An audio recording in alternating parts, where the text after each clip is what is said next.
রাজনৈতিক দলগুলোর মধ্যেও অর্থনীতি নিয়ে খুব একটা আলাপ দেখছি না, নানান কিছু নিয়ে আছে, এগুলো দরকার, কিন্তু আমি তো সাইডলাইন হয়ে গেছে। দুর্বল সরকার দিয়ে সংস্কার হয় না, কোথাও তো এই চাঁদাবাজিটা কমে নেই, ঘুষ দেওয়া বন্ধ হয় না, দুর্নীতি বন্ধ করার জন্য প্রতিষ্ঠানগুলোকে শক্তিশালী করা, প্রতিষ্ঠানে সুশাসন ফিরিয়ে আনা, স্বাধীনভাবে কাজ করতে দেওয়া, একটা শক্তিশালী সরকার দরকার, ফ্যাসিস্ট না, কিন্তু এটা মোরালি স্ট্রং একটা সরকার থাকতে হবে।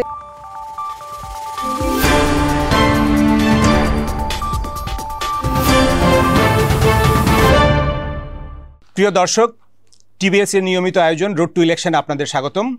আজ আমাদের সাথে অতিথি হিসেবে আছেন বেসরকারি গবেষণা সংস্থা সিপিডি নির্বাহী পরিচালক ডক্টর ফাহমিদা খাতুন। ডক্টর ফাহমিদা খাতুন, আপনাকে আমাদের স্টুডিওতে স্বাগতম। ধন্যবাদ। ব্যবসা বাণিজ্য বিভিন্ন ধরনের সমস্যার মধ্য দিয়ে চলছে। আপনার গত বছর অভ্যুত্থানের আগে থেকেই সমস্যা শুরু হয়েছিল, অভ্যুত্থানের পরেও সমস্যাগুলো কন্টিনিউ করছে। যেমন আপনার বিনিয়োগে ঘাটতি আছে, private sector credit growth slow, gas বিদ্যুতের প্রবলেম আছে।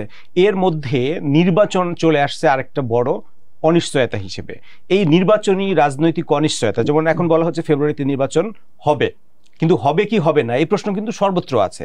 আবার নির্বাচন হলে সে নির্বাচন কতটুকু গ্রহণযোগ্য হবে সেটাও কেউ কেউ প্রশ্ন তুলছেন। তাহলে অর্থনীতির জন্য একটা ভালো নির্বাচন কেন দরকার? অবশ্যই একটা ভালো নির্বাচন দরকার, কারণ যে এই একটা প্রতিদ্বন্দ্বিতামূলক নির্বাচনের মাধ্যমে এবং সুষ্ঠু ভোটের মাধ্যমে আসবে, তার কিন্তু সে একটা জনগণের রায়েই আসবে, জনগণের প্রত্যাশার মাধ্যমে আসবে। সুতরাং তাদের একটা অ্যাকাউন্টেবিলিটি রাখতে হবে জনগণকে। একটা জিনিস এখানে ধরেন যে নির্বাচনের আগেও যাওয়ার আগে যে নির্বাচন প্রক্রিয়াটা যখন শুরু হবে, এখনো পর্যন্ত গত এক বছর থেকে আমরা কি দেখছি, আলোচনাটা কিন্তু রাজনৈতিক বিষয়ের মধ্যেই কিন্তু কেন্দ্রীভূত হয়েছে। এই যে বিভিন্ন এখন মিটিং হচ্ছে, ঐক্যমত্য কমিশন ইত্যাদি, মূল আলোচনায় কিন্তু ওই একই জায়গায় ঘুরে ফিরে আছে, যার ফলে আমরা কিন্তু রাজনৈতিক দলগুলোর মধ্যেও অর্থনীতি নিয়ে খুব একটা আলাপ দেখছি না। আমি আশা করছি যে যখন আরও এই নির্বাচনের তফসিল ঘোষণা হবে, যখন থেকে তারা প্রচার শুরু করবে, তাদের যে একটা রাজনৈতিক ইশতেহার, নির্বাচনী ইশতেহার হবে, হ্যাঁ, তো ওই ইশতেহারে এক কমিটমেন্ট থাকবে, এটাই। কারণ ওটা না থাকলে কিন্তু মূল আপনার এই জুলাই অভ্যুত্থানটাই কিন্তু হয়েছে মূলত কি, রাজনীতি তো এসেছে, কিন্তু মূল ক্ষোভটা এসেছিল বৈষম্য। চাকরি নাই, একমাত্র চাকরি সরকারি চাকরিতে আছে, তারপরেও আবার এত কোটা। তো এই এত বেকারত্ব মানেই হচ্ছে আমার অর্থনৈতিক সংগ্রাম। তো এইটা কিন্তু আন্ডারলাইং ফ্যাক্টর ছিল। কিন্তু আমরা দেখছি যে এই যে নির্বাচন কেমন হবে, উচ্চ পরিষদ না নিম্ন পরিষদ ইত্যাদি, প্রপোর্শনেট রিপ্রেজেন্টেশন, নানান কিছু নিয়ে আছে, এগুলো দরকার, কিন্তু আমি তো সাইডলাইন হয়ে গেছে। অর্থনীতিতে এই যে একটা অনিশ্চয়তা, এটার প্রভাবটা কি? এই অনিশ্চয়তার ফলে কি হচ্ছে যে আমাদের বিনিয়োগ দরকার, কারণ এই যে চাকরির জন্য তো বিনিয়োগ দরকার, সরকারি বিনিয়োগ একটা আছে, কিন্তু ব্যক্তি বিনিয়োগ, বৈদেশিক বিনিয়োগ দরকার, বিনিয়োগ তো নাই। এবং এইটা এই ধরনের অনিশ্চিত অবস্থায় কেউ কোনোদিন কোথাও বিনিয়োগ করে না। একে তো হচ্ছে অনিশ্চয়তা, আর এটা হচ্ছে শর্ট টার্ম, ইন্টারিম ধরে নেওয়া হয় যে শর্ট টার্ম, ইন্টারিম বেশি দিন থাকলে সেটাও থাকাও কাম্য নয়, সেটা থাকা উচিত না একেবারেই, এটা একটা। দ্বিতীয়ত হচ্ছে আমরা কি দেখছি যে আইন শৃঙ্খলা পরিস্থিতি কিন্তু একেবারেই ভালো না। শুরু থেকেও যেরকম হয়েছিল, তারপরে এই যে কোনো সময় যে জায়গায় এই আক্রমণ হচ্ছে, কোনো ধরনের সরকারের একেবারে ব্যর্থতা দেখা যাচ্ছে সেখানে, এগুলো বন্ধ করার জন্য কোনোভাবেই তারা বন্ধ করছে না। সেই বন্ধের ব্যাপারে যে একটা আরও বেশি প্রোঅ্যাক্টিভ এবং শক্ত অবস্থা, সেগুলো কিন্তু দেখিনি। তো এই অবস্থাতে তো আর বিদেশি বিনিয়োগ তো আসছেও না। আবার ব্যবসায়ীরা বলছেন তারাও নিজেরা ব্যবসা বাণিজ্য সম্প্রসারণের জন্য কোনো ধরনের উদ্যোগ নিচ্ছেন না, একেবারেই না। কারণ কি দেখেন, তার আগেও বিনিয়োগ কিন্তু খুব একটা ব্যক্তি খাতের বিনিয়োগ বাড়েনি। গত 10-15 বছর থেকেই একটা জিডিপির একটা 23-24% মধ্যে একটা স্থবির হয়েছিল, স্ট্যাগনেন্ট অবস্থা, একটা উল্লম্ফন দেখছি না। যদিও আগে সরকার অনেক ধরনের এই ধরনের সুদের হার, ঋণের সুদের হার খুব কম ছিল, 9-6 একটা ক্যাপ করে দেওয়া হয়েছিল ব্যাংক থেকে ঋণ নিতে গেলে, তারপরেও হয়নি। কারণ কি জানেন, ওখানে আপনার ওই রকম রাজনৈতিক অবস্থাও কিন্তু যে আপনার সোকল স্টেবিলিটি সেটা কিন্তু কাজে দেয় নাই, কিংবা এরকম ব্যাংকের সুবিধাও কাজে দেয়নি।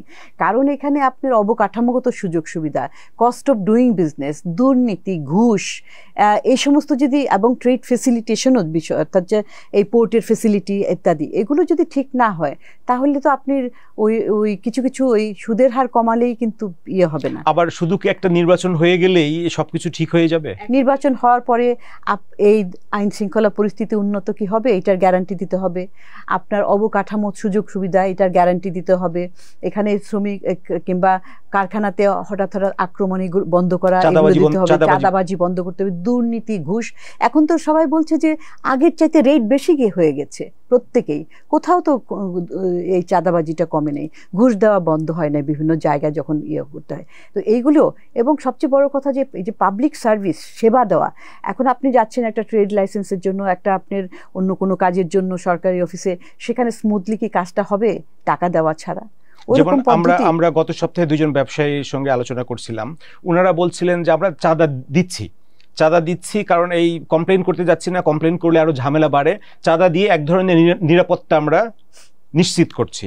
তাহলে ইলেকশনের পরে যখন পার্টি গভর্নমেন্ট ক্ষমতায় আসবে, পার্টির তো তৃণমূল পর্যায়ের নেতাকর্মীদের বিরুদ্ধে নানা রকম অভিযোগ আসবে, পার্টির রোলটা কি থাকা উচিত? এখন থেকেই এদের কোনো রোল ভিজিবল হওয়া উচিত কি? অবশ্যই পার্টির তো একটা সবচেয়ে বড় কমিটমেন্ট যে তাদের ওয়ার্কারদেরকে, তাদের সদস্যদেরকে ওইভাবেই ওরিয়েন্টেশন করতে হবে। তাদের নিজেদের ভিতরে যদি শৃঙ্খলা না আসে তাহলে তো সামগ্রিকভাবে দেশের শৃঙ্খলা কিভাবে করবে? তো এইটার জন্য একটা আপনি সুনির্দিষ্ট কিছু কমিটমেন্ট থাকতে হবে। আমরা তো এখনো দেখি নাই কমিটমেন্ট, আমরা আগেও কিন্তু দেখেছি, কিন্তু ওইরকম ভাবে যে সরাসরি কি মনে করেন তারা কি বলছে যে আমরা ধরেন যারা এমপি হবে, যারা মিনিস্টার হবে, তারা যে সুযোগ সুবিধাগুলি থাকে সেগুলি কি তারা বর্জন করবে কিনা? আমরা শ্রীলঙ্কায় দেখেছি যে এরকম অভ্যুত্থানের পরে যে সরকার এসেছে তারা কিন্তু গাড়ি নেওয়ার বদলে উল্টা গাড়িগুলো বিক্রি করে দিচ্ছে। তারা বলছে আমাদের দরকার নেই, বিভিন্ন ধরনের কৃচ্ছতা সাধন করছে। এখন যদি তারা যদি তাদের পার্কস এবং সুযোগ সুবিধাগুলি একইভাবে নিতে থাকে তাহলে আমরা কি বলছি, আমাদের ফিসকাল স্পেস নাই, এত কম টাকা, সরকার প্রয়োজনীয় প্রকল্পগুলিও কিন্তু নিতে পারছে না। এই যে এর আগে আমরা দেখেছি যে বাইরের থেকে ঋণ নিয়ে ক্রমান্বয়ে আমরা ঋণভারে জর্জরিত হয়ে যাচ্ছি। সেই ঋণের কিন্তু শোধ সরকারকে করতে হবে। সরকার মানে কি? সরকারের তো নিজস্ব কোনো টাকা থাকে না, সরকার মানুষের কাছ থেকে, আমার আপনার কাছ থেকে কর আদায় করে, যার জন্য কি করে, কর নাই ওই যারা দিচ্ছে তাদের উপরে, যে এটা এখানে একটু ফাঁকি আছে, ওখানে একটু, কিন্তু বড় বড় যে এখানে যারা একেবারেই দিচ্ছে না সেখানে কিন্তু যাচ্ছে না। তো অর্থাৎ এই যে রুল অফ ল এবং এই যে গুড গভর্নেন্স, সুশাসন, এটা তো মুখের শব্দ না, এটা করার জন্য স্পেসিফিক, যেমন ধরেন আপনার অটোমেশন একটা বিষয়, অর্থাৎ প্রযুক্তি ব্যবহারের জন্য এখন যে পদক্ষেপ নেওয়া হচ্ছে এনবিআর-এ, যে অনলাইনে আপনার ট্যাক্স সাবমিশন, রিটার্ন সাবমিট করতে হবে। তো সেটার সাথে আবার আমি চেক কিভাবে করব? আবার অনেকে এটাও ভয় পাচ্ছে যে এই কর বিভাগ নিয়ে তাদের এক তো ভয় এবং হতাশা এবং ভীতি রয়েছে। তারা বলছে যে এটা অনলাইন হলে তো আরেকটা সমস্যা, তারা যে কেউ যাকে টার্গেট করবে। তাহলে আমরা এখন সবাই রাজনীতিক গণতন্ত্রায়নের কথা বলছি, অর্থনীতির গণতন্ত্রায়ন তো আসলে হচ্ছে কোথাও না। অর্থনীতির গণতন্ত্রে আমরা সেটা দেখি, যেমন আমরা সবাই জানি এই বইটা খুবই আলোচিত বই, হোয়াই নেশনস ফেইল। সেখানে কিন্তু দুই ধরনের প্রতিষ্ঠানের কথা বলা হচ্ছে, এক্সট্রাকটিভ ইনস্টিটিউশন আর হচ্ছে ইনক্লুসিভ ইনস্টিটিউশন। আমাদের এখানে ইনক্লুসিভ ইনস্টিটিউশনের কোনো অস্তিত্ব আছে কিনা? সব তো এক্সট্রাকটিভ ইনস্টিটিউশন হয়ে গেছে। তাহলে এক্সট্রাকটিভ ইনস্টিটিউশনকে যদি আপনি ট্রান্সফর্ম করতে চান ইনটু ইনক্লুসিভ ইনস্টিটিউশন, তাহলে করণীয় কি? দেখেন, ইনস্টিটিউশন করার জন্য যারা জনপ্রতিনিধি হয়, তো এবং জনপ্রতিনিধি একটা সংসদের কথা কিংবা সরকারের মধ্যে যারা সংসদ সদস্য হন, নির্বাচন যদি একটা প্রতিযোগিতামূলক অবস্থায় আসে, প্রতিযোগিতামূলক পদ্ধতির মাধ্যমে আসে এবং সেখানে অন্য বিরোধী পক্ষ থাকে, ছোট বড় যাই হোক, এবং একটা কার্যকরী সংসদ যেখানে তারা প্রতিবাদ করতে পারবে, বলতে পারবে। হ্যাঁ, আপনি বলতে পারেন যে যারা অনেক সংখ্যাগরিষ্ঠতা নিয়ে আসবে তারা এমনিতে পাশ করে দিতে পারে, কিন্তু মানুষ কিন্তু অবজার্ভ করবে।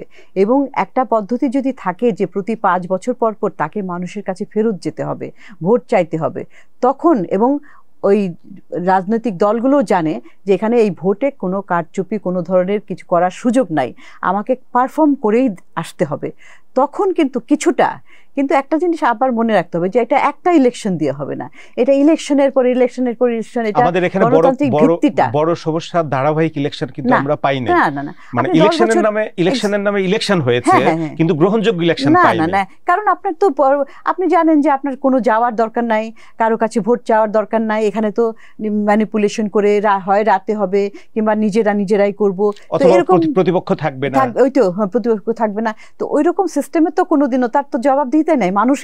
মানুষ যে তার মতামতটা দিবে যে না আমি এই চেয়েছিলাম, আমরা কিন্তু জবাবদিহিহীন নির্বাচনের মাধ্যমে যারা নির্বাচিত হয়ে আসেন তারা ক্ষমতা কতটুকু জবাবদিহিতার ভিতরে প্রয়োগ করেন? না, সেটা তো আমরা চাচ্ছি না, সেজন্যই যে জবাবদিহিতাহীন কোনো নির্বাচন আর হবে না, এইরকম ব্যবস্থাটাই চাচ্ছি। আর যদি সেটা না করতে পারি তাহলে তারা তো জবাবদিহিতা থাকবে না, ওটা তো একটা অটোক্রেটিক সিস্টেমে এমনিতেই হয়ে যাবে। অটোক্রেসির জন্য ওইটা পথটাকে সুগম করছে আপনাকে।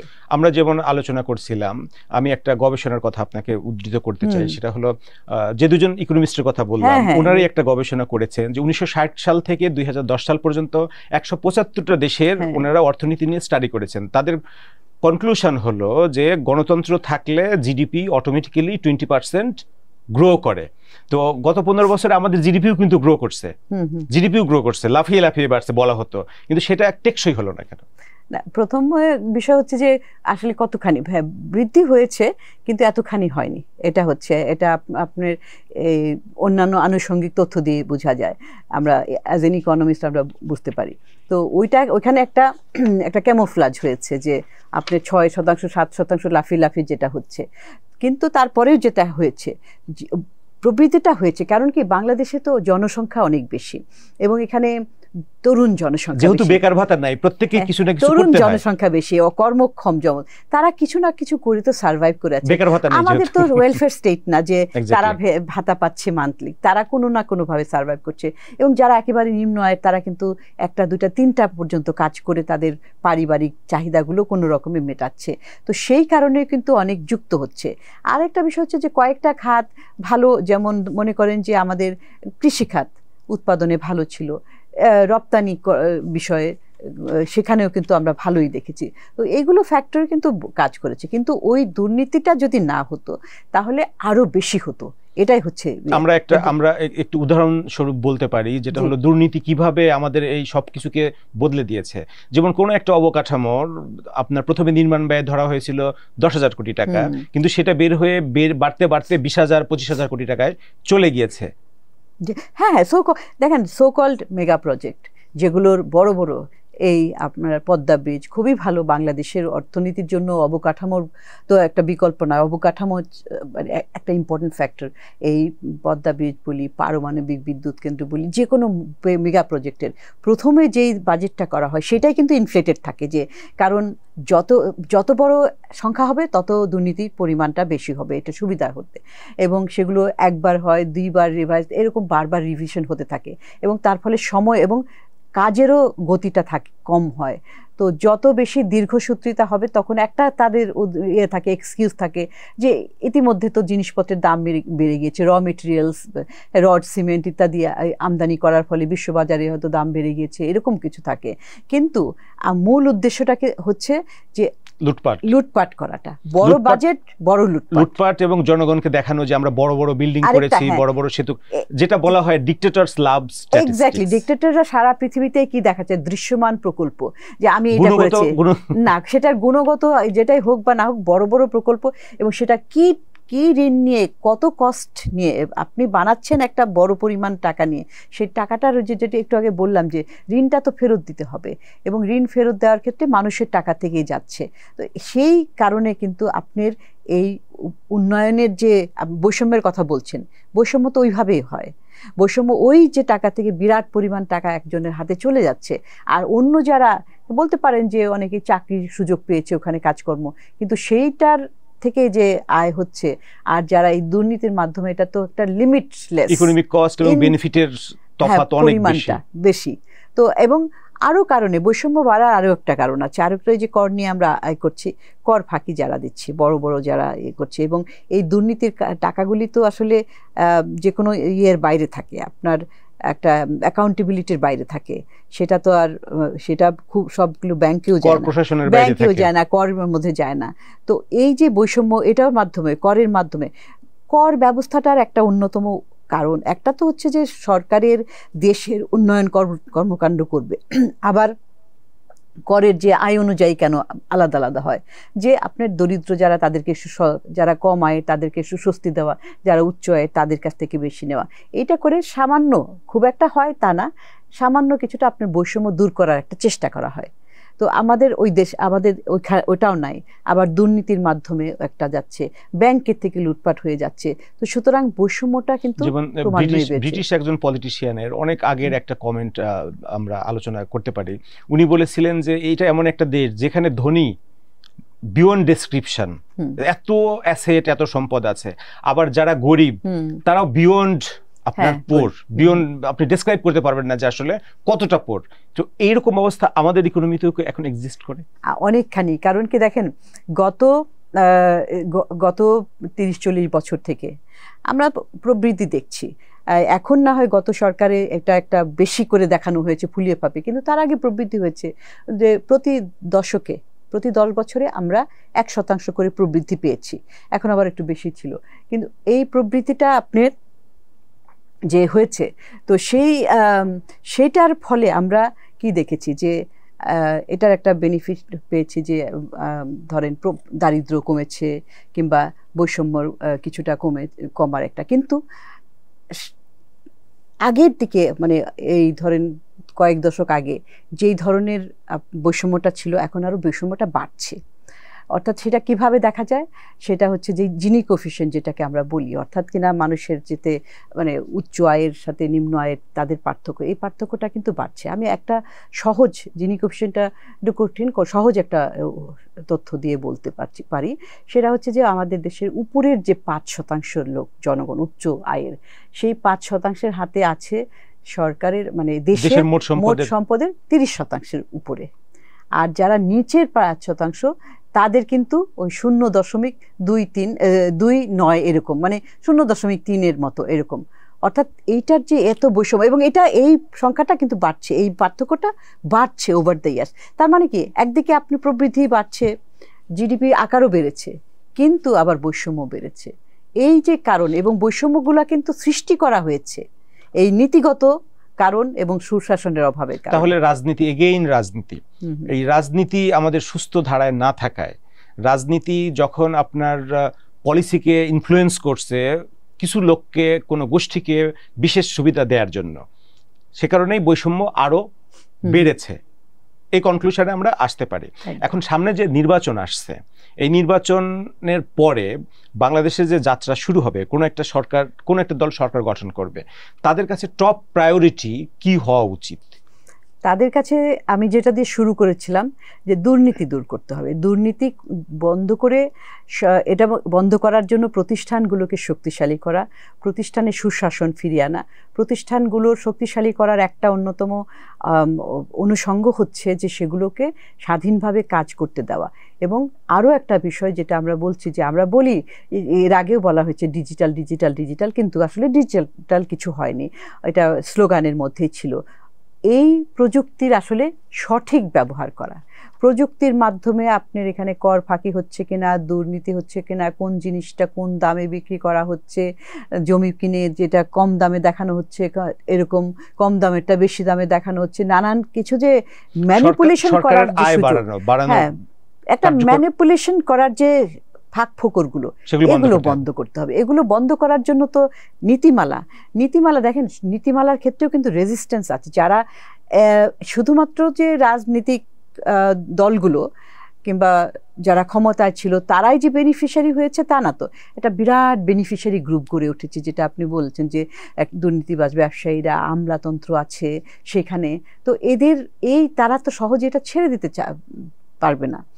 তাহলে যেটা আমরা ভ্যাকসিন নিয়ে প্রথমে আলোচনা করছিলাম, তাহলে ভ্যাকসিনের অনেক স্ট্রং ভ্যাকসিন লাগবে এবং একটা সিঙ্গেল ডোজে কাজ হবে না, এটা কন্টিনিউয়াসলি, এটা আমার কাছে মনে হয় যে সেটা হচ্ছে যে একটা শক্তিশালী সরকার, দরকার। শক্তিশালী সরকার মানে হচ্ছে যে আপনার অটোক্রেটিক না, ফ্যাসিস্ট না, ওরকম যে আমি সবকিছু বন্দুকের ইয়ে দিয়ে দিয়ে ই করবো, কিন্তু এটা মোরালি স্ট্রং একটা সরকার থাকতে হবে এবং যেখানে অন্যায় হবে সেখানে তাকে ও দেখাতে হবে শক্তিশালী। আমাদের এই যে এই অন্তর্বর্তীকালীন সরকার গত 1 বছরে যে বলি না আমরা যে সংস্কার বেশি করতে পারেনি, এটার একটা অন্যতম কারণ কি জানেন? দুর্বল সরকার দিয়ে সংস্কার হয় না। সংস্কার করার জন্য আপনাকে খুবই স্ট্রং একটা সরকার লাগে, সামনে যত বাধাই আসুক সেগুলোকে আপনি সেইটার ওই ধরনের কমিটমেন্ট যে আমি সামটাইমস আপনাকে বেনেভোলেন্ট ডিক্টেটর হতে হবে। ওই রকম, হ্যাঁ, বেনেভোলেন্ট ডিক্টেটরশিপ মানে এটা আমি প্রতীক অর্থে বলছি। ডিক্টেটরশিপ ওইটা না যে ডিক্টেটর রাখবে, আপনি কোনো বাধা আসলে সেটা আপনি মাথা নত করবেন না। আমাদের দেশে দেখেন খালি কথায় কথা সিঙ্গাপুর, গত সরকারও বলতো আমরা সিঙ্গাপুর হব, সিঙ্গাপুর হব। সিঙ্গাপুরে এইভাবে হওয়া যায়? দুর্নীতি করে হওয়া যায়? তারা একদিকে ভোগ করতে থাকবে, আবার কথায় কথায় এই হয়, কিন্তু একটা পদক্ষেপও দেখি নাই। ডক্টর ফাহমিদা খাতুন, আমাদেরকে সময় দেওয়ার জন্য আপনাকে অসংখ্য ধন্যবাদ। প্রিয় দর্শক, আজ এ পর্যন্তই। আপনারা সুস্থ থাকুন, ভালো থাকুন, নিরাপদ থাকুন।